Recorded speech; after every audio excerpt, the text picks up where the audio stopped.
Next question करते हैं, अच्छा क्वेश्चन है ये।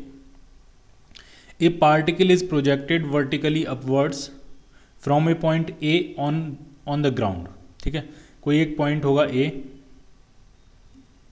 ग्राउंड पे, और वहाँ से एक पार्टिकल को प्रोजेक्ट किया गया ऊपर की तरफ, ये पॉइंट कह देते हैं कुछ ए।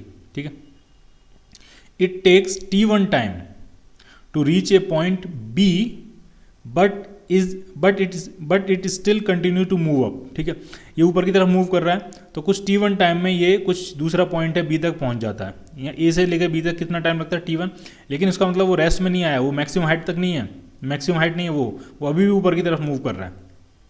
ठीक है, if it takes further time t2 to reach the ground from point B, अब पॉइंट बी से ये ऊपर की तरफ जाएगा और फिर ये इस तरह से वापस आएगा, तो वापस आने में ग्राउंड तक पहुंचने में उसको कितना टाइम लग रहा है, तो वो टाइम दिया आपको t2।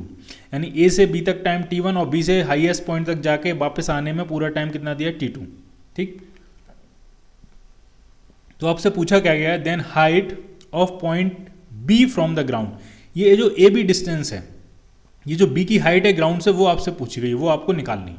ठीक, तो आप एक चीज़ समझो, ए से लेकर बी तक टाइम t1 और बी से लेकर हाईएस्ट पॉइंट तक जाके वापस लौट के आने का टाइम t2, तो टोटल टाइम पीरियड तो आपको दे ही दिया, टोटल टाइम पीरियड कितना हो जाएगा, t1 प्लस t2। क्लियर? और टोटल टाइम पीरियड अगर आपको पता लग गया तो आप उसकी इनिशियल वेलोसिटी u फाइंड कर सकते हो, क्योंकि टोटल टाइम पीरियड जो होता है वो होता है 2u/g।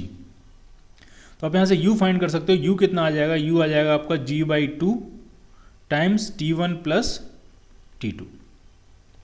और जब आपको इनिशियल स्पीड पता लग गई है, आपको ए से बी तक पहुंचने का टाइम पता है t1, तो आप हाइट भी फाइंड कर सकते हो। ऐसा करते हैं, ऊपर वाली डायरेक्शन क्या मान लेते हैं, पॉजिटिव। तो इक्वेशन लिखते हैं h = ut + ½ at²। तो h आपको फाइंड करनी है, ut कितना है t1, और एसलेशन नीचे की तरफ है तो -½ g t1²। सिंपल, ये h ही आपको फाइंड करनी है। सारी वैल्यू पुट कर देते हैं, u कितना है, u है आपका g/2 t1 plus t2 into किससे मल्टीप्लाई करेंगे, t1 से, -½ g t1²। तो आप देखो, जब आप इसको मल्टीप्लाई करोगे तो g/2 ये है, t1 ये है, t1 ये है, तो ये ½ g t1² बन जाएगा, वो इस ½ g t1² से कैंसिल हो जाएगा। तो सिर्फ बचेगा क्या, बचेगा आपके पास ½ g t1 t2। तो ये वो हाइट होगी